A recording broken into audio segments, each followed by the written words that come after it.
네. 저는 전주사랑교회 신부하는 담임 목사 아니고요. 설립 목사입니다.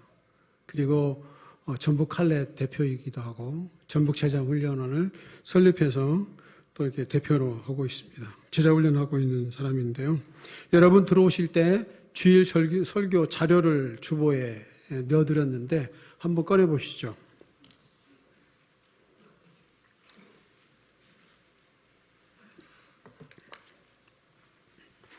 저는 설교를 할 때 자주 저희 성도들과 함께 이렇게 자료를 놓고 함께 설교를 합니다. 이렇게 하는 이유는 오늘만 한번 듣고 은혜 받고 끝나는 것이 아니고 기도하실 때 자주 이 말씀을 좀 보시고 떠오르면서 또 이렇게 기도 제목으로 삼으시게 되면 정말 우리가 배우고 은혜 받는 데서만 끝난 것이 아니고 하나님께서 힘을 주셔서 말씀대로 살아가는 놀라운 은혜를 경험할 수 있으리라고 믿습니다. 자, 먼저 이 제목을 같이 한번 읽어보실까요? 시작. 참으로 복된 사람의 5가지 습관. 다 들어가면서 하나님은 우리 삶이 먼저 그 나라와 의를 구하는 삶의 일치가 될 때 복의 복을 더하십니다. 다 같이요. 시작. 지금도 하나님은 하나님의 뜻과 계획에 일치가 되는 한 사람을 찾고 계십니다. 그렇습니다.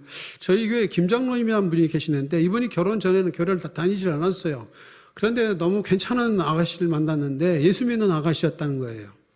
이 예수 믿는 아가씨가 결혼 전제 조건이 있었는데 뭐냐면 함께 예수를 믿지 않으면 결혼하지 않겠다는 얘기예요. 그래서 너무 이 아가씨를 좋아하는 이 청년이 그랬더니 그러면 나는 교회 다니겠다 해가지고 교회 다니기를 약속을 하고 결혼을 했습니다. 교회는 다니지만 직업 특성상 술도 많이 먹고 사람 워낙 좋아하기 때문에 모임이 많아요. 그래서 주말이가 되면 새벽까지 술을 먹고 들어오는 경우가 많았다고 합니다. 그러면 같은 라인에 살고 있는 아파트 라인에 살고 있는 목사님이 새벽 기도 나가다가 또 이 남편을 만나게 되는 거예요. 그러다 보니까 그 얘기를 좀 듣고 그러니까 아내가 몹시 마음이 상하기도 했다고 그럽니다. 이들은 3딸을 두었습니다. 그런데 이 3딸을 두었음에도 불구하고 남편은 가정에 좀 무관심하고 계속 친구들이라든지 직장 일에 너무 매여 있어서 이 아내가 혼자 3딸을 감당해야 할 굉장히 피곤하고 힘든 날들을 보내게 되었습니다. 부득이하게 회사를 퇴직하게 되었고 새로 시작한 사업이 잘 될 줄 알았는데 되지를 않았어요. 찜질방 사용을 하셨는데 왕창 망했어요. 그러다 보니까 아는 지인이 있어서 보험회사에 취업을 했습니다. 굉장히 수입이 낮죠. 굉장히 어려움을 시작하게 되었습니다. 그러자 이 아내는 도대체 살 수가 없다는 얘기예요. 이 남자하고는 도저히 앞이 보이질 않는 거예요. 이 3딸을 데리고 살 생각을 하니까 가마득한 거예요. 그래서 남편에게 얘기를 했습니다. 교회에서 하고 있는 훈련 프로그램, 제자 훈련을 받으면 내가 이혼을 유보해주고 또 받지 않으면 나는 당장 이혼을 하겠다. 어떻게 할 것이냐. 이렇게 얘기를 했어요. 여러분 같으면 어떻게 하시겠어요? 남자분들은 어떻게 하시겠어요? 그죠? 제자 훈련을 받으셔야겠죠. 그래서 이분은 저하고 제자훈련을 하면서 2년 반 동안 훈련을 하게 되었는데 그 이혼에 대한 그런 어떤 나름대로의 불가피함을 가지고 저의 제자훈련을 시작을 했습니다. 제자훈련을 들어보신 분은 아시겠지만 굉장히 힘든 훈련입니다. 하루에 4-5시간씩 공부를 해야 합니다. 성경을 읽어야 되고 1시간 이상 중보기도를 해야 되고 경건서적을 있어 독후감을 써야 되고 이렇게 목사님이 하시는 주일 설교를 들으면 또 주일 설교 요약을 해서 또 내일 제출해야 되고 또 매주마다 생활 훈련이 있어서 가정에서 일터에서 뭔가 이렇게 실천적으로 생활을 해야 하는 또 이렇게 숙지를 해야 하는 그런 일들이 있습니다. 그러다 보니까 이분도 불가피하게 책을 잡게 되고 그리고 공부할 때가 적당하지가 않으니까 대학교 도서관에서 하루 3시간씩 4시간씩 공부를 하는 거예요.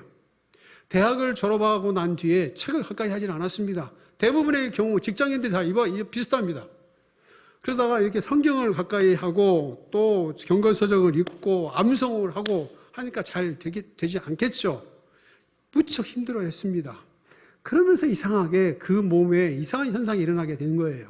계속 말씀을 남성하고 말씀을 읽고 또 경건서적을 요약을 하고 또 숙제를 하고 이렇게 하다 보면 계속해서 자기 몸에서 땀이 난다는 거예요. 그래서 하루에도 집에 가서 하루에 한 번씩 두 번씩 샤워를 하게 되는 그런 어려운 일이 있었습니다. 저거 어느 날 제자훈련을 하는데 땀을 계속 흘리는 거예요. 주일날 오후에 하는데. 그래서 땀을 계속 흘리는데 왜 이렇게 땀이 많이 나시고 이렇게 몸이 뒤틀리시냐. 심지어는 입술도 왔다 갔다 하는 거예요. 그래서 왜 그러시냐 그랬더니 자기도 모르겠다는 거예요. 벌써 한 일주일 전부터 그렇다는 거예요.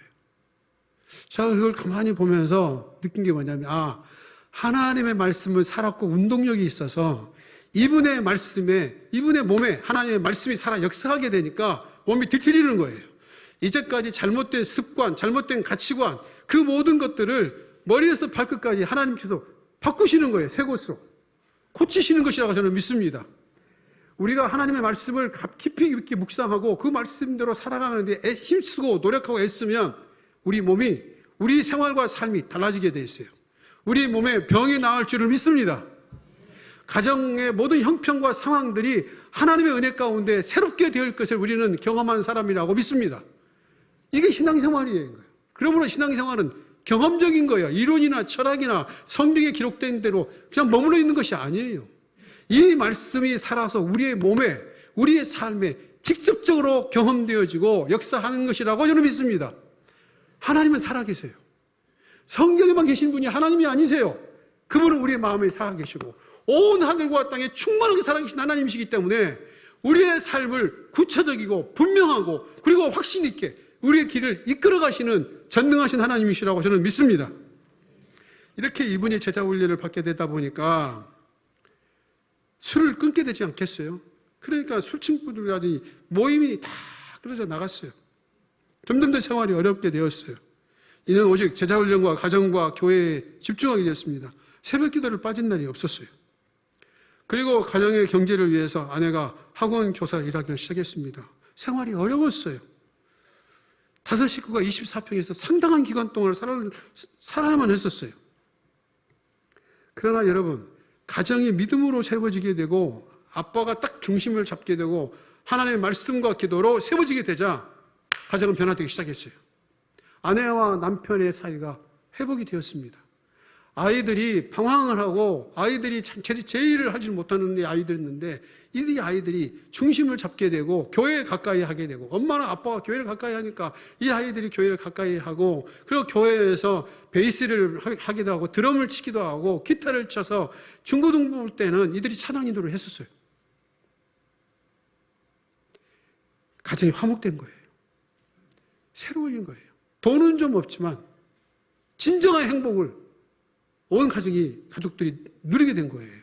할렐루야. 이와 같은 해가 있기를 바랍니다. 작년에는 암 환자인 한 친구가 죽음을 맞이했습니다. 이분은 60대 중반인데 100억대 부자라고 합니다. 전라북도에서도 상당히 좀 아는 그러니까 이 건축가라고 얘기를 해요. 다른 사람들은 다 물리치고 임종이 다가올 때 그 친구에게 전화를 해서 친구야 나한테 와서 좀 기도를 해달라 이렇게 전화가 왔다는 거예요. 그래서 가서 봤더니 엉망진창이죠. 이제 숨이 갈등갈등하고 있는데 그때 거기에다가 귀에다 대고 복음을 전했어요. 하나님이 당신을 사랑하신다. 아멘 해라 그랬더니 아멘 하더라는 거예요. 그러면서 눈물을 흘리면서 손을 꽉 잡더니 기도해 주셔서 고맙다는 거예요. 그리고 이틀 만에 세상을 떠났어요. 그러니까 다른 어떤 것들보다도 인생에 있어서의 가장 소중한 것은 예수 그리스도의 십자가의 복음입니다. 이 복음이 영원한 하나님 나라로 이끌게 될 것이라고 믿습니다. 잠시 생활이 힘들고 어려워도 먼저 하나님의 말씀에 순종하고 하나님 중심으로 생활했더니 어떻게 된 거예요? 행복한 가정과 삶이 찾아온 것이에요. 하나님은 우리가 하나님의 일을 우선으로 여긴다면 하나님은 반드시 우리의 생계를 책임지시는 분이신 것을 믿으시기를 바랍니다. 자, 본문 말씀은 먼저 그 나라와 의를 구하라고 그랬어요. 자, 여러분 자료를 보세요. 너희는 먼저 그 나라와 의를 구하라고 하셨습니다. 먼저 우선순위를 말해요. 우선순위가 하나님 중심인 사람인 것을 얘기하는 거예요. 참으로 복된 사람은 어떤 사람이냐? 우선순위가 하나님 중심으로 딱 서 있는 걸 말하는 거예요. 제가 은퇴한 지가 한 2년 됐는데요. 은퇴를 하게 되니까 주변에 있는 선배 목사님들과 동료들이, 후배들이 하는 이야기가 그동안 제자훈련하고 목회하느라고 힘들었으니까 여행도 좀 다니라고 얘기를 합니다.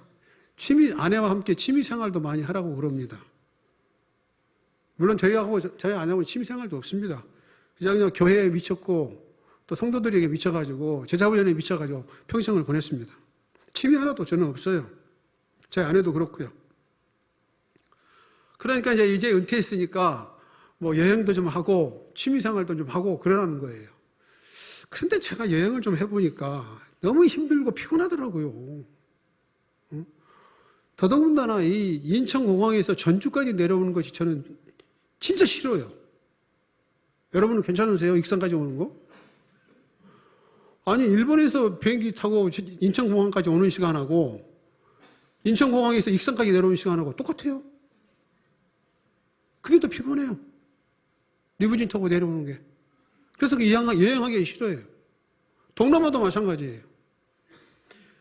그러니까 여행도 저는 별로 안 좋아하고 하다 보니까 주변에 제가 은퇴한 분들을 많이 보지 않겠어요? 가만히 보니까 이분들이 다 여행도 하시고 뭐 산도 다니시고 그러는데 산도 한 6개월 갔으면 질린대요. 그러면 나이 드시면 뭐라고 살 거냐 이거예요.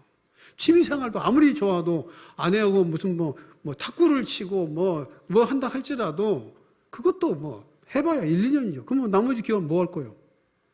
이게 세상 사람들이 살아가는 은퇴 이후의 삶이에요. 그럼 예수 믿는 사람은 어떻게 되냐? 예수 믿는 사람은 드디어 때가 왔습니다. 말씀과 기도, 하나님 중심으로 사는 삶이 본격적으로 시작될 수 있기를 바랍니다. 말씀 많이 읽으셔야 돼요. 기도 많이 하셔야 돼요. 그리고 무엇보다도 사명적인 삶을 살아갈 수 있기를 바랍니다. 사명이 있어야 남은 생애가 의미가 있습니다. 사명이 없으면 정말 먹고 사는 그것 좀 의미가 없습니다, 여러분. 꼭 사명을 붙드실 수 있기를 바랍니다. 하나님이 내게 주신 사명을 하나님 앞에 갈 때까지 꼭 이룰 수 있기를 바랍니다. 네. 그래서 말씀과 기도에 더욱 열심히 하시고 교회와 가정과 세상에서 정말 어떻게 하면 하나님 나라를 위해서 내가 일을 할 것이냐. 절대 나이에 뒤처지지 마십시오. 육체의 한계를 뛰어넘을 수 있기를 주의 이름으로 축복합니다. 열심을 내세요. 저희 그 교회 권사님들 보면 아우 목사님 뭐 필사를 하려고 그러니까 눈이 안 보여요. 성경을 통독을 하려니까 어두워서 안 보여요. 제가 그랬어요. 백내장 수술을 하세요. 안 보여요? 그러면 다시 안과에 가서 요즘 병원 너무너무 좋아요. 그리고 처음엔 성경이 안 보일 수도 있는데 다시 또 보고 눈을 후비고 또 보고 또 보면 영원히 열어줄 줄 믿습니다. 열어집니다, 진짜. 필사를 하신 70대 넘은 80대 넘은 권사님이 계세요. 처음에는 안 보인다 그랬어요. 계속 쓰다 보고 하니까 팔에 힘도 손가락에 힘도 생기고 눈도 열어지고 더 건강해진다는 거예요. 왜요? 하나님 말씀 살아 역사하니까 그러는 거예요. 그러므로 성경 통독 프로그램이 이렇게 좋은 교회더라고. 확실히 충북교회는 웬만한 교회에 이런 프로그램이 없어요. 교인들을 이렇게 가르치고 훈련시키려고 하지 않아요. 예배만 열심히 드리라고 그러고 봉사 열심히 하라고 그러죠. 헌금 열심히 하라고 그러지. 이렇게 양심 있고 이렇게 훌륭하고 지혜롭고 똑똑하고 하나님께서 기뻐하시는 교회가 드물다니까요. 아멘이십니까? 1부, 2부에는 제가 쫓겼는데 3부는 제가 안 쫓깁니다. 왜? 밥은 좀 늦게 드셔도 괜찮거든요. 기왕 우리가 예배를 드리는데 안 그래요? 그러므로 여러분 나이가 드실수록 더 열심을 내셔야 됩니다. 충북교회는 오래된 역사가 있는 것만큼 역사만큼이나 오래되신 분들이 생각보다 많습니다. 그러나 나이는 숫자에 불과합니다. 국민연금 받으신 모든 분들은 성경 공부 열심히 하십시오. 아멘입니까? 저도 국민연금 받는단 말이에요. 자, 여기서 구하라 하는 것은 최선을 다해라. 노력하고 훈련해라. 이렇게 해야 됩니다. 훈련을 해야 건강합니다. 저는 하루에 1시간 이상씩 걷습니다. 빼놓지는 않았습니다. 30년 가까이. 계속 걷습니다. 걸으면서 기도하고 걸으면서 찬양합니다. 설교 생각하고.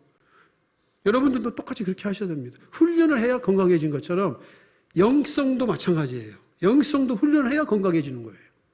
나이 들었다고 해서 뒤로 물러서면 안 되는 거예요. 젊은다고 해서 그렇지 않고 바쁘다고 해서 못하면 안 되는 거예요.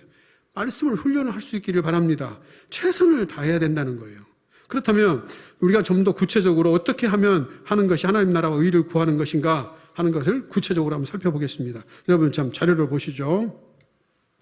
자료를 보시면서 같이 한번 읽겠습니다. 어떻게 하는 것이 시작.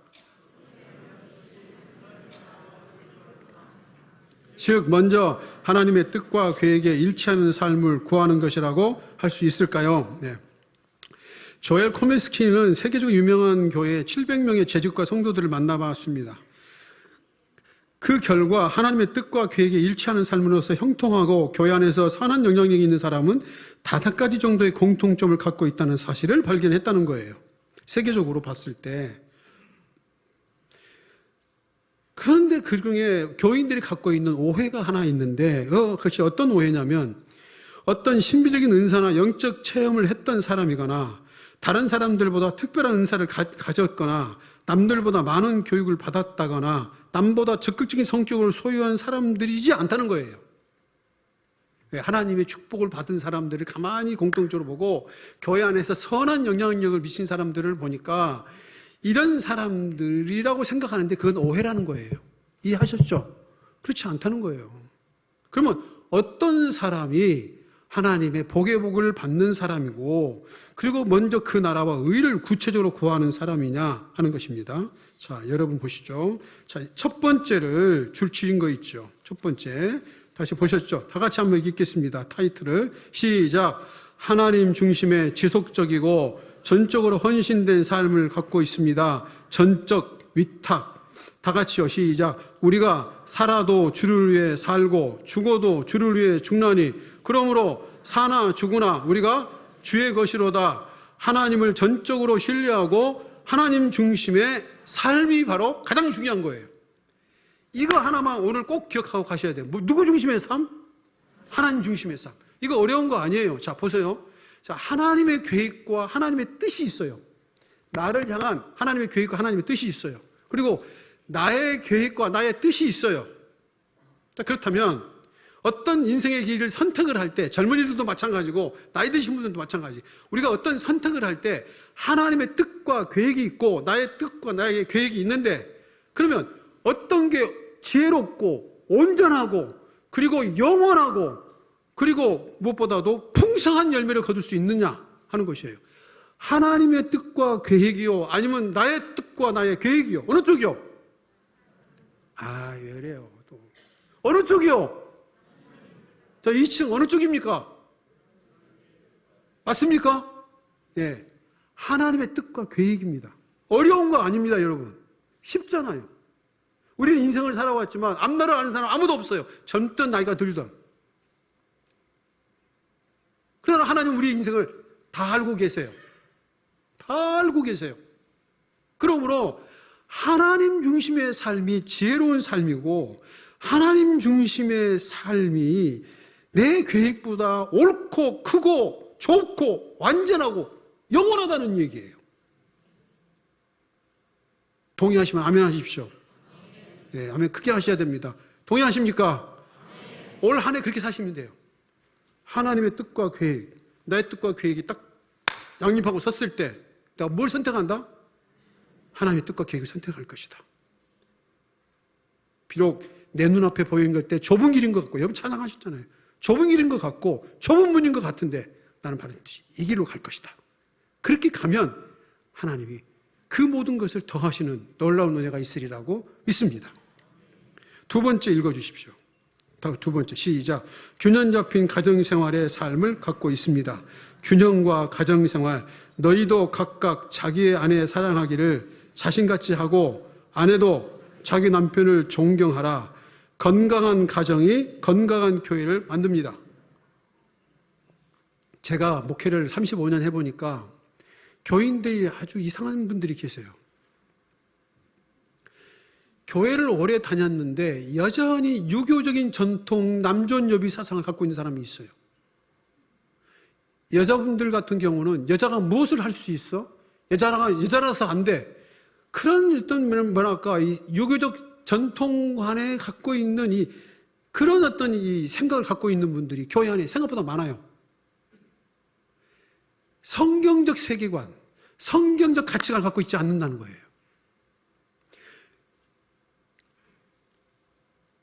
교회에서 열심히 기도하고 목사고 장로고 권사고 집사고 봉사하고 예배를 드리는데 집에 가면 달라지는 거예요.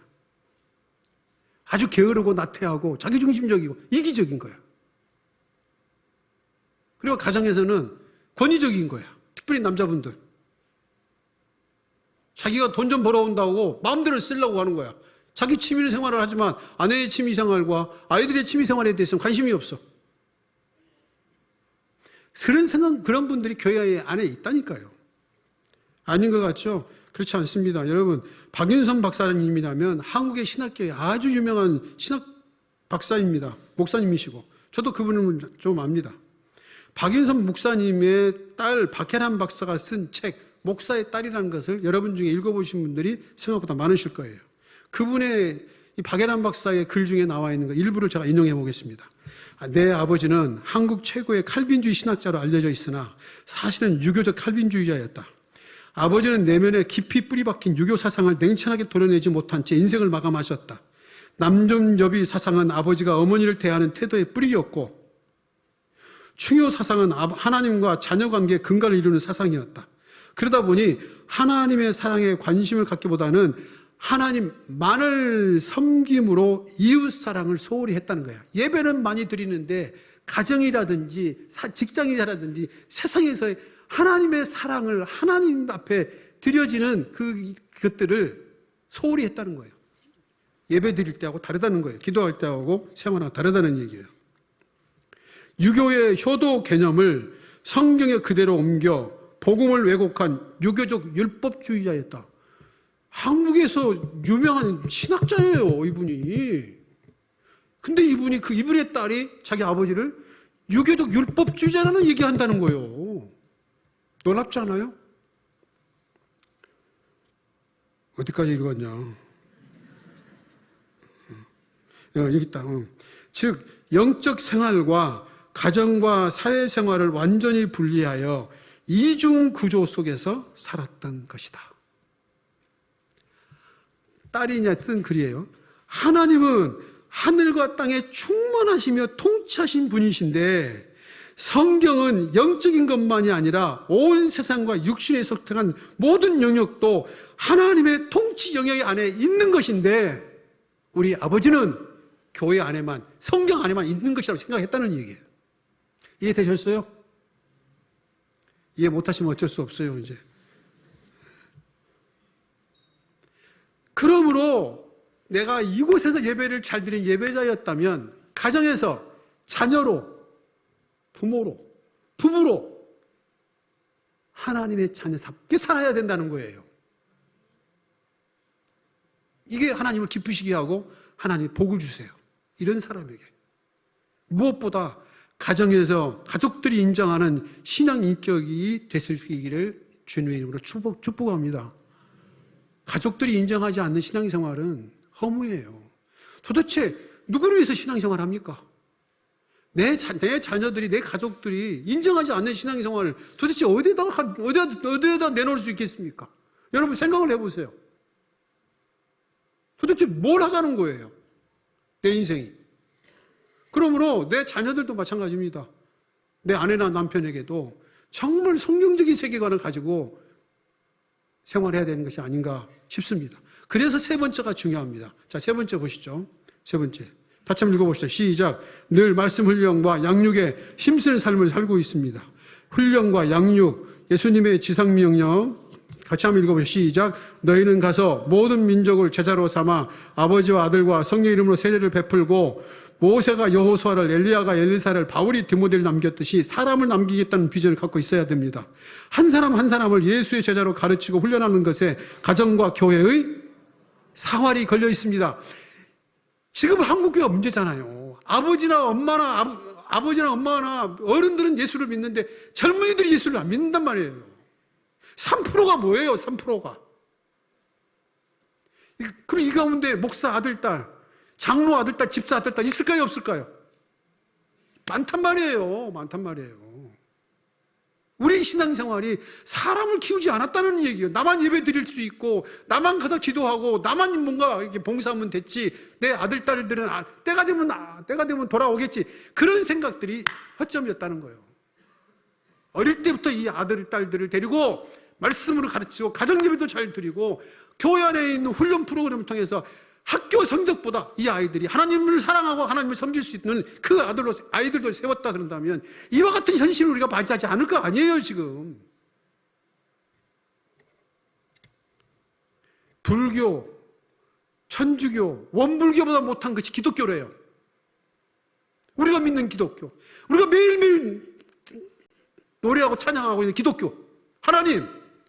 이렇게 됐다는 얘기예요. 저는 가슴이 아픕니다. 이 시대에 진짜 목사 되는 것을 진짜 가슴 아프게 생각합니다.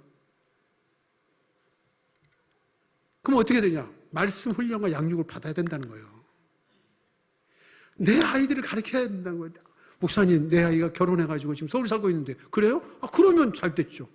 여기서 예배 드리지 마시고 한 번은 올라가셔서 아들, 딸, 며느리를 데리고 아들, 며느리 데리고 분당 우리 교회 가서 예배를 드리세요.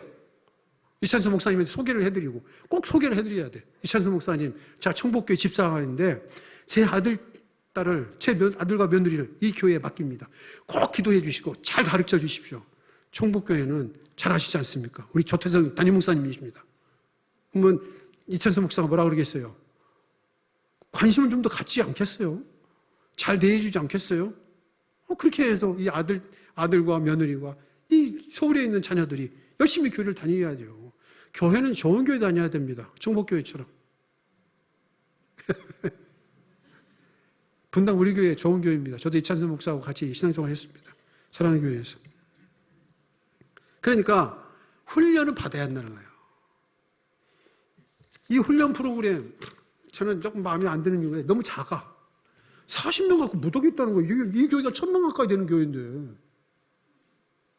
적어도 한 300~400명은 훈련을 받아야지. 그래야지 교회가 되지.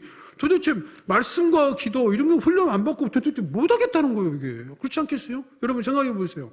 여러분이라면. 대한민국에 무슨 뭐 땅덩어리가 높습니까? 또는 뭐 자원이 많기를 합니까? 대한민국은 사람밖에 없습니다. 사람만이 희망이고 사람만이 미래입니다. 교회도 마찬가지입니다. 사람만이 희망이고 교회의 미래입니다. 그러면 하나님의 말씀만이 우리 교인들에 있어서의 미래고 희망입니다. 아멘입니까? 열심히 배우셔야 돼요. 열심히 아시겠죠? 오늘 나가시면서 접수 확인증 떼셔가지고 다 이게 등록하고 가세요. 아니면 밖에 못 나가실 수. 제가 섬기는 교회라면 저는 그렇게 합니다. 못 나갑니다, 여러분. 쓰시고 가세요. 여러분을 위해서 그래요. 도대체 우리가 뭐 하자는 거예요? 제대로 예수 믿어야지. 제대로 교회 섬겨야지. 제대로 하나님 따라가야지. 안 그러겠습니까? 그래야지 우리의 삶도 의미가 있고 우리 자녀들의 삶도 미래가 있는 거 아닙니까? 교회의 사활이 여기에 훈련과 양육에 달려있다니까요. 그래서 우리 청복교회가 좋은 교회, 훈련과 양육이 있기 때문에 제가 전북 제자훈련을 조기 은퇴하면서 하는 이유가 제자훈련하는 교회가 10교회 중에서 2교회밖에 안 돼요. 8교회는 아직도 예배만 드리고 있어요. 이래가지고는 사람의 가치관과 삶이 변하지 않습니다. 다음 세대가 없습니다. 교회가 점점 문 닫고 있습니다. 그러므로 이 훈련과 양육에 집중하셔야 됩니다. 여러분, 목사 한 사람이 쫙하고 조태성 목사님 혼자 뛰는 게 교회가 건강한 교회겠어요? 아니면 훈련된 평신도 제자들, 장로님, 권사님들, 집사님들 100명이 딱 훈련돼가지고 목사님과 함께 목회 철학을 가지고 한 마음이 돼가지고 그 표대를 향해서 가는 교회가 또 건강하겠어요? 전자요, 후자요? 전자요, 후자요? 크게 좀 얘기하세요. 전자요, 후자요? 그렇습니다. 꼭 한국 사람은 2번 얘기해야 된다는 거. 후자입니다. 그러면 여러분들이 함께 교회를 세워가고 가정을 세워가셔야 됩니다. 가슴에 꿈을 가지세요. 불을 가지세요. 불을. 열정을 가지셔야 돼요. 그냥 해서는 안 돼요. 제가 아는 어떤 이 집사님은 직장 생활을 딱 해요. 농협을 다니세요. 화요일 날에는 퇴근하면 남자 세신자 반하고 세신자하고 1:1 양육을 해요. 그리고 수요일 날은 수요일에 참석하고 아내하고 같이. 목요일 날은 자신이 인도하는 구역원들 신방을 해요. 빠진 사람 신방하고 또 뭐 어려운 사람 있으면 신방하고. 아내의 다락방하고 남편의 다락방하고 다릅니다. 그러면 서로 같이 교차해서 부부가 같이 신방을 합니다. 아내의 다락방에 자매에게 같이 가서 신방하고. 왜냐하면 남편을 위해서. 그 남편이 교회를 안 다닌 경우가 많단 말이에요. 그래서 이 부부가 함께 그 순원들의 가정에 있는 안 믿는 사람들이라든지 믿는다 할지라도 같이 차를 마시고 같이 식사를 대접하고 그렇게 하는 돈도 많이 들어요, 사실. 그럼에도 불구하고 하나님만을 바라보고 이렇게 한다는 얘기예요. 그러다 보니까 이 다락방이 서로 가려고 그래. 저희 교회가 한 70개 정도 되는 다락방, 60개 좀 넘고 70개 좀 부족한 다락방이 있는데 서로 이 다락방 가려고 그래. 서로 이 사람들과한테 훈련받으려고 그래. 그런데 그렇지 않은 분들한테는 말하지 않지만 안 가려고 그래요. 심지어는 어떤 이 권사님은 목사님 절대 저희 남편 그걸 보내면 안 돼요. 그런 사람도 있어요. 여기로 보내주세요. 이렇게 로비를 하는 사람이 있다니까요. 요한의 엄마처럼. 이 성경에 보면 그게 있잖아요. 예수님한테 나와가지고 오른편에 앉아주고 왼편에 앉아달라고 그런 사람 있잖아요. 지금도 그런다니까요. 이 치맛자락이 지금도 있다니까요. 치맛바람이. 그러니까 어떻든 간에 훈련과 양육을 통해서 교회가 건강하게 세워지고 이 청복교회가 올해 한 해도 놀라운 부흥의 역사가 있을 수 있기를 축복합니다. 네 번째 보시죠. 같이 한번 읽어볼게요. 시작.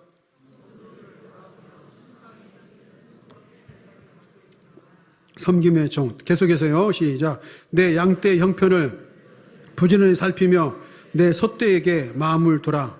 당신이 주위의 성도들을 때에 맞춰 신방하고 살피며 돌아본다면 하나님의 큰 은혜와 축복의 삶으로 나가게 될 것입니다. 계속해서요. 하나님은 우리의 모든 봉사와 섬김과 나눔의 수고를 아시고 차고 넘치도록 채워주시는 분이십니다. 여러분 믿으십니까?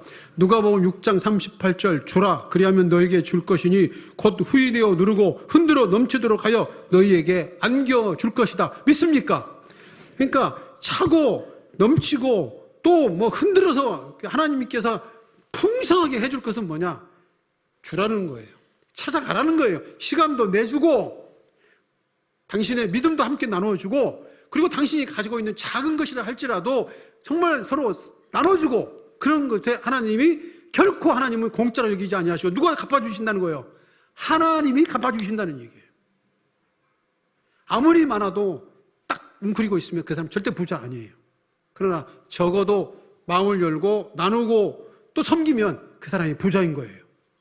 여러분 동의하십니까? 예, 다섯 번째 보겠습니다. 시작. 새로운 사람들을 초대하려는 복음 전도에 힘쓰는 삶을 갖고 있습니다. 증인의 삶 계속해서요. 너는 말씀을 전파하라. 때를 얻든지 못 얻든지 항상 힘쓰라. 성도들이 모일 때마다 복음 전하기 위해 태신자를 놓고 기도하는 것을 말합니다. 구역 전체가 한마음이 되어 새로운 사람들을 통해 활력을 부어 넣읍시다. 실패하고 힘들어도 결코 포기하지 마십시오. 우리가 복음을 들고 세상의 영혼을 향한다면 성령께서 반드시 함께 하시고 구역은 성장하고 배가 되는 아름다운 열매를 거두게 될 것입니다. 믿으십니까 여러분? 어떤 한 사람이 있는데 그분이 이렇게 교회를 예배를 잘 드렸어요. 이런 초신자 집사예요. 교회에 이렇게 군데군데 빈자리가 있더랍니다. 그래가지고 자기가 기도했대요. 하나님, 제가 믿음도 부족하고 이제 교회 온 지도 얼마 되지 않았지만 정말 이 빈자리가 있는 것은 아무래도 안 좋은 것 같습니다. 빈자리를 꽉 채울 수 있도록 저를 사용해 주세요. 이렇게 기도를 계속하고 했더니 이 사람이 진돗개 왕이 돼가지고 박병선 장로가 된 사람입니다. 저는 아시죠 여러분? 그런 거예요. 그러니까 한 영혼들을 구원하기 위해서 정말 주님 올해는 그냥 넘길 수 없습니다. 저희 구역에서 저희 또 다락방에서 어떻든 간에 한 영혼을 붙들고 정말 그들을 복음을 전하고 영혼을 구원하는 데에 힘써 행한다면 하나님께서 반드시 도와주시고 은혜 주실 거라 믿습니다 라고 기도하면 나가면 하나님께서 놀라운 일들을 이루어 주시리라고 믿습니다. 그래서 혹시 청복교회 소식을 듣게 되면 정말 익산을 대표하는 제자훈련의 교회다. 전북을 대표하는 제자훈련의 교회다. 정말 얼마나 교회가 건강하고 역동적이고 하나님의 기적이 계속 체험되는지를 거기 가서 보면 안다. 그 교회 가서 보면 알 수 있다라고 하는 그런 귀한 소문이 나는 기적을 나타내는 그런 교회, 성령의 놀라운 기름 부으심이 있는 교회가 될 수 있기를 주님의 이름으로 축복합니다. 자, 결론이에요. 5가지예요. 자, 우리 한번 해보는 거예요. 첫 번째, 하나님 중심. 하나님 중심. 두 번째, 균형 잡힌 신앙생활. 세 번째, 말씀 훈련과 양육. 네 번째, 그죠? 그렇죠. 신방과 봉사와 나눔의 삶. 5번째, 전도하는 삶. 복음 전도의 삶. 5가지. 복습 안 해도 되겠죠. 예, 시간이 없으니까. 꼭 여러분 성경에다 껴껴 다니면서 기도하실 때 읽으세요. 올해를 살아갈 때 정말 좌충우돌 왔다 갔다 하지 마시고 딱 표대를 향해서 목표를 놓고 사명의식을 가지고 한 마음으로 정말 온 교회가 가겠다면 가정과 직장과 교회가 그리고 이 지역사회가 놀라운 하나님의 역사와 그 변화를 경험하는 귀한 한 해가 될 수 있으리라고 믿습니다.